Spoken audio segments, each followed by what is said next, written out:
안녕하세요. 선예의 건축 이야기 선예입니다. 오늘은 건축 인터뷰 시간입니다. 건축과 시공 관련해서 검색을 해보신 분들이라면 이분 다들 아실 텐데요. 바로 우리건설 이야기의 채널을 운영 중이신 최도영 소장님입니다. 안녕하세요. 네, 반갑습니다. 네. 이렇게 또 좋은 프로그램에 불러주셔서 매우 영광입니다. 네. 저야말로 영광입니다. 저 요새 막 소장님이 운영하고 계신 채널의 영상을 열심히 보고 있거든요. 너무 네. 재밌고 또 네. 알찬 정보들이 많더라고요. 네네, 그러셨군요. 요즘 뭐 조회수 많이 올라가던데 우리 제가 더 선배님 덕분이네요. 일조를 했습니다. 네. 근데 제가 듣기로는 건설회사 현장 소장님이라고 알고 있는데요. 네네. 어떻게 이렇게 유튜브를 시작을 하시게 됐고 어떻게 하게 되셨나요?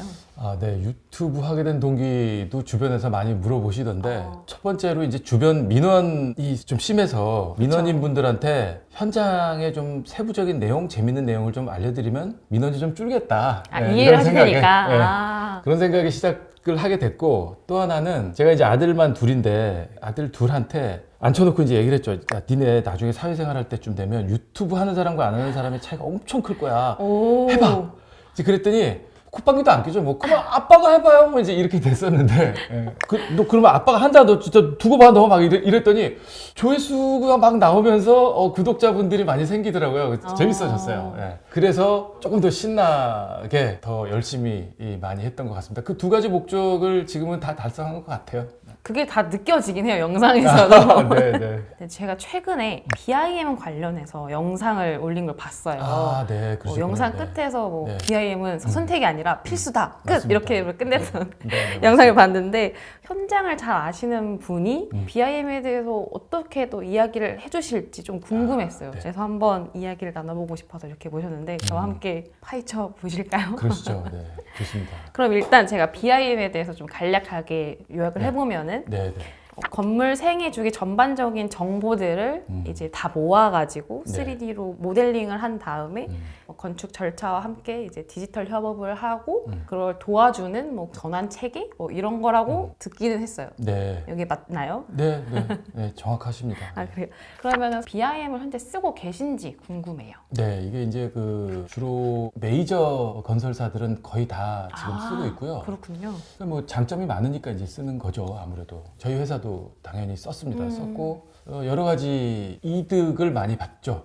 BIM을 씀으로써 그렇지 않았을 때 대비 뭐 원가 절감, 물량 산출의 정확성, 재시공 방지 뭐 이런 여러 가지 이득이 되게 많네라는 실질적인 경험을 좀 해보다 보니 이거 굉장히 중요한 프로그램이고 이게 점차적으로 빨리 확대되면 좋겠다라는 생각에 그렇게 이제 좀 유튜브를 만들었습니다. 그걸 또 딱 보시고 불러주시고. 근데 뭔가 이게 실제 그 느끼는 것과 현장에서 일하시는 분들은 뭔가 좀 차이가 있을 것 같아요. 느끼는 차이가. 네. 시공하시면서도 그게 다른 분들도 좀 느끼시는 건가요? 네, 맞습니다. 처음에도 잠깐 말씀드렸지만 실제로 해보기 전에는 잘 모를 수 있는데 아직은 근데 우리가 사용하고 있는 BIM이 굉장히 일부만 사용을 하고 있고 같은 건설회사라 그래도 일부만 쓰고 있고 네네. 그러면 대다수의 그렇지 않은 설계사무소라든지 뭐 유지관리 업체라든지 뭐 BIM이 뭐야 이런 사람 되게 많아요. 그러니까 이제 실제로 써봤더니 아파트 현장에서조차도 매우 필요하더라 이제 이 얘기인데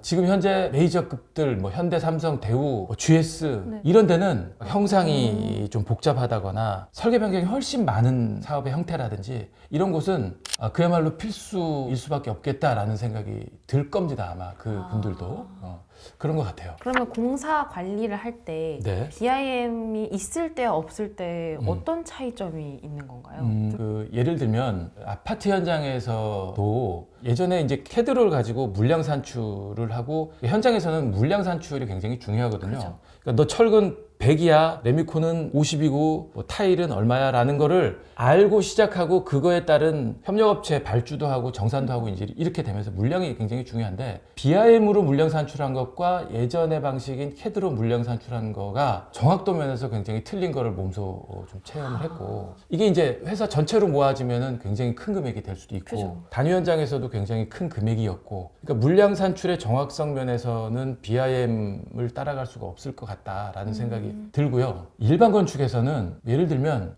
저층부의 계단을 조금 고급화하기 위해서 이거 에스컬레이터로 바꿔볼까? 이게 굉장히 흔한 사례거든요. 그죠. 그런데 에스컬레이터는 일반 골조의 계단보다 훨씬 높이가 많이 차지해야 돼요. 그러면서 보나 기둥이나 뭐 어떤 기존 구조체에 간섭이 되는 경우가 이게 흔해요. 그럼 변경을 해야 되잖아요. 변경을 해야 되죠. 네네. 변경을 해야 되는데 에스컬레이터로 할까? 좋겠네. 오케이. 꽝꽝꽝 해서는 절대 안 되는 거예요. 그죠. 그냥 캐드로 이렇게 그려보고 괜찮겠네 라고 할 수 없는 부분이 어디선가 나오고 또 뭐 커튼홀이었는데 돌로 바꿀까? 돌과 커튼홀이 만나는 부분은 어떻게 될까? 맨 위에 이 두꺼 부분은 어떤 식으로 마무리를 될까? 이런 것들이 BIM은 얼마든지 어느 부분에서건 다 단면도를 끊어볼 수 있는 이게 뭐 엄청난 장점인데 그런 장점을 100분 발휘할 수 있는 게 BIM이다 라는 거죠. 그거를 그래서 일반 건축에서는 특히 더 많이 필요하다. 오히려 더. 그렇죠. 예. 근데 이렇게 BIM이 좋다 하는 건 사실 모두가 다 알고 있기는 해요. 네, 네. 그런데도 사용이 더딘 것 같아요. 제가 네. 느끼기에는. 네. 그래서 왜 많이 사용하지 않을까요? 비싸서. 네. 비싸고 그거를 다룰 수 있는 사람이 많지 않아요. 비싸니까 많이 안 쓰고 많이 안 쓰니까 많이 공부 안 하고 많이 공부 안 하니까 시장에 전문가들도 많이 배출이 안 돼 있고 이런 거죠. 그래서 보급이 너무 늦어지고 있는 것 같아요. 네. 결론적으로 봤을 때 이게 BIM이 과연 경제적인가? 라는 생각이 들어요. 경제적이죠.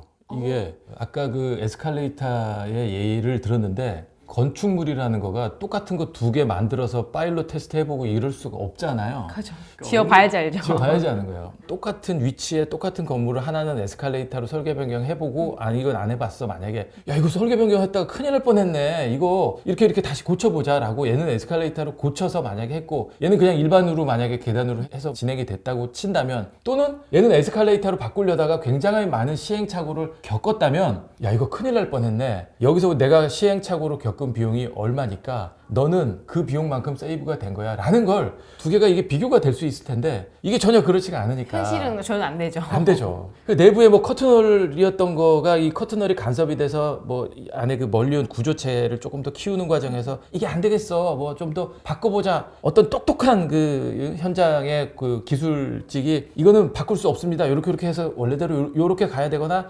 멀리온을 안 바꿔야 뭐 재시공이 안 납니다 이런 제안을 했을 때 그 사람이 과연 그걸 얼마를 프로젝트에 기여했는지는 사실 모르는 거예요. 똑같은 경우에 두 가지 사업장이 두 개가 있어갖고 비교 분석이 되지 않는 이상 이게 건축 현장에서 재시공을 방지하거나 어떤 굉장한 노력으로 뭔가 부의해서 얻어낸 성과를 정량적으로 평가할 수가 판단할 수 없는 어려움이 있는 거가 바로 이 부분인데 BIM이 있으면 미리 돌려보는 거죠. 미리 돌려봐서 아까 얘기했던 그런 모든 사항들이 간섭이 눈에 보이는 거예요. 기존 구조체, 다 잡아내죠. 기존 보에, 기존 기둥에 여기 계단에 이 폭이 안 나와. 그래서 이건 아예 안 되겠어. 또는 뭐 줄여서 다른 걸로 해봐야 되겠어. 이런 걸 시뮬레이션 해볼 수 있는 거니까 재시공 비용 자체가 굉장히 이게 좀 다양한데 그런 다양한 경우에 모든 경우를 다 예측해서 BIM을 썼더니 이게 얼마 만에 원가 절감 됐다. 효과가 나왔어. 네. 이거는 사실 좀 어려운 부분이에요. 그런데 그거를 반드시 똑같은 프로젝트를 안 해보더라도 우리는 얼마든지 알 수 있는 게 우리 건설인들은 재시공 비용이 사실 굉장히 많거든요. 그걸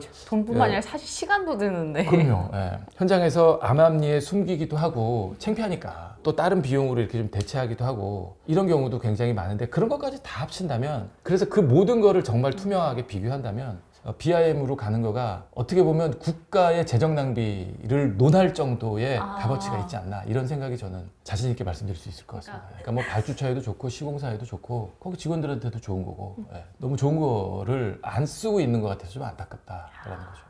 사실 BIM이 각광받을 거다. 이게 차세대 기술이다. 뭐 이런 이야기가 몇십 년 전부터 나왔다는 얘기를 들었어요, 저는. 네. 그래서 지금 이제 계속 의무화시키고 뭐 적용시키고 한다는 얘기는 들었는데 이게 민간 현장 또 일반 현장까지 해서 좀 범용적으로 네. 의무화가 될 거라고 생각하세요? 잘 될 거라고? 네, 될 겁니다. 이거는 될 수밖에 없고 이게 예전에 저 아주 어렸을 때 그러니까 T자로 설계 수업 받고 네네네네. 어느 날 설계 도면을 되게 똑똑한 동료와 선배는 무슨 프로그램으로 막 그걸 그린다는 거예요. 그래서 이거 또 게임하려고 이게 또 장난치는 것도 아니고 봤더니 이게 되게 막 그 뻐벅대면서 돌아가긴 하는데 잘 모르겠더라고요. 그 캐드가 정착되는 과정조차도 굉장히 오랜 시간이 걸렸는데 이 BIM은 캐드보다 훨씬 비싸니 더 걸릴 것 같아요. 그리고 더 어렵고 그래서 이게 더 오래 걸릴 것 같아서 누군가가 치고 나가야 돼요. 의무화 해줘야 될 것 같아요. 돈 더 들어도 이거 의무화해. 예. 그게 누구겠어요? 정부에서 앞장서 줘야지.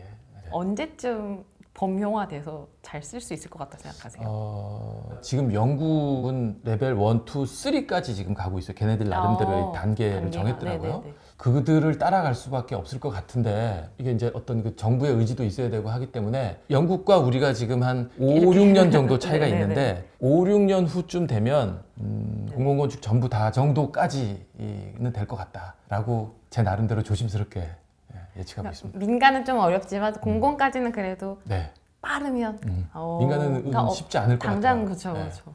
BIM이 앞으로 좀 어떻게 발전될 거라고 생각하세요?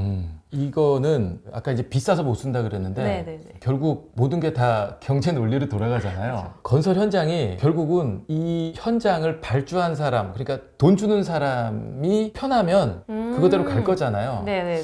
어떤 건설 쪽에 그리고 건축물에 전혀 문외한인 건축주가 자기가 이제 발주도 해가면서 이게 뭐 한 사람이 될 수도 있고 기업이 될 수도 있겠죠. 그죠. 그러다가 누군가로부터 BIM을 쓰는 거를 보고를 받고 자기가 설계 변경을 의뢰했더니 BIM을 가지고 시공하는 그 프로젝트에서는 굉장히 이해가 쉬웠어. 그러면 만약에 이제 다음 프로젝트 발주할 때는 야 내가 너 돈 좀 더 줄게 BIM 써 라고 할 거예요. 그러면 이제 그게 의무화 되겠죠. 네네. 민간 부분 얘기 네. 말씀드리는 거예요. 그러니까 그렇게 되면 돈이 나오는 그 원천에서 나 돈 더 들어도 좋아 BIM으로 해 라는 의지가 생기게끔 뭔가 이 사회적 기반이 마련이 된다면 그건 그냥 금방 된다. 네네네. 금방 전파가 될 것 같아요. BIM이 이제 3D잖아요. 우리 X축, Y축, Z축의 3D. 그러니까 공간이 이제 3D였는데 4D와 5D까지도 BIM이 있어요. 4D는 공정 관리를 얹습니다. 그래서 시간이 이제 진행되면서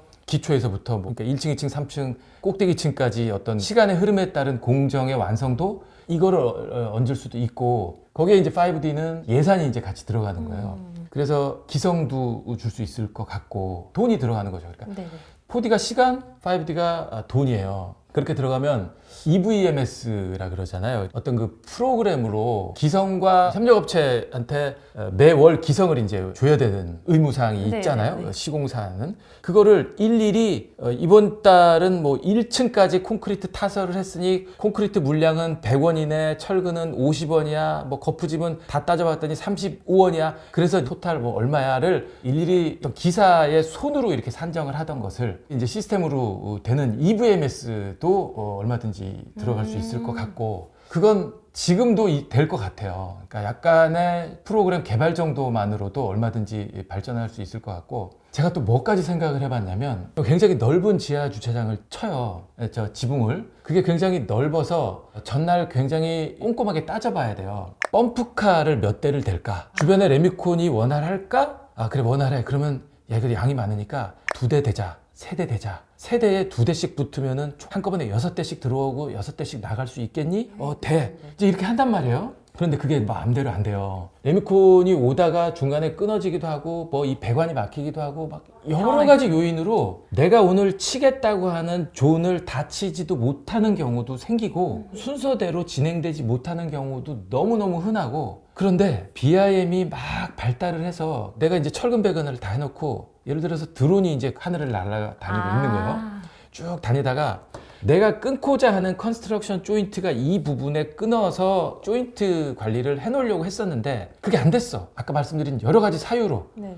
이만큼을 하려고 그랬는데 요만큼밖에 못했어. 그러면 생각하지 못한 조인트가 생겼잖아요. 그죠. 그걸 드론이 도면에 정보를 인식을 해놓는 거예요. 니네 지하 주차장은 몇 월 며칠 몇 시에 여기 쳤는데 이 부분을 생각하지 못했던 조인트가 생겼으니 이 부분 나중에 방수 좀 잘 뒤져봐. 혹시 물 새면 이 부분이야. 나중에 저 지하 주차장 그 지붕층에서 물 새면 여기 한번 살펴봐. 요렇게 요거 컨스트럭션 조인트 생겼지? 요거 물 셀 수도 있어? 라는 정보가 BIM에 들어갈 수 있겠다. 그러면 나중에 하자보수 할 때도 매우 쉽겠네. 이런 생각이 들더라고요. 그러면 이제 그게 유지보수 할 때도 매우 훌륭한 정보로 남아있는 거예요. 그게 건축물이 어떤 그 재건축 되기 전까지는 그 정보가 남아있는 거잖아요. 이런 게 되게 많아요. 그런 정보들이 다 녹아져 있는 걸로 발전이 될 수 있겠다라는 걸 생각해 볼 수 있는 기회를 주셨어요. 근데 지금 이야기 듣고 나서 뭔가 그 옛날에 막 하늘을 나는 자동차 이런 거 막 얘기 나오잖아요. 네, 근데 될 것 같아요. 네. 지금은 약간 이게 돼? 라고 생각할 수 있는데 네. 나중에 또 모르는 거니까요. 그렇죠. 네. 하늘 나는 자동차 나오고 있으니까. 그렇죠. 그런 것도 있을 것 같고 또 하나가 아까 그 돈이 누구한테 나옵니까? 뭐 건축주한테 나올 네, 건데 네. 건축주한테 CAD로 설명하기가 잘 어렵잖아요. 그쵸. 3D로 이제 보여줘야 일반인들은 좀 어떤 그 건물의 구조와 형태와 민감하고, 공간을 좀 네. 이해할 텐데 거기서 한 발 더 나아가서 이걸 이제 쓰는 거죠. 딱 네네. 쓰고 이제 막 다니는 거예요. 그래서 걸어 다니면서 여기가 5발자국밖에 안 됩니까? 이거 좀 더 키워주시면 안 돼요? 이런 얘기를 건축주가 하는 거죠. 와. 그게 가능할 것 같아요. 얼마든지. 건축 건설 기술이 모두가 좀 공유할 수 있고 그럼 공유가 되면 또 투명해지고 또 안전해질 수 있잖아요. 그렇죠. 그런 날이 빨리 오기를 바라봅니다. 네, 설레의 건축 이야기가 정통 지식을 전달하는 채널이어서 저도 굉장히 평소에 좋게 생각하고 있었는데 오늘 초대해 주셔서 나올 수 있는 기회가 돼서 저도 매우 기쁘고 영광이었습니다. 오늘 이렇게 잘해주셔서 정말 감사하고 네. 혹시 다음에 또 기회가 되면 네. 다른 주제로 또 이야기를 해봤으면 네, 좋겠습니다. 알겠습니다. 감사합니다. 네, 고맙습니다.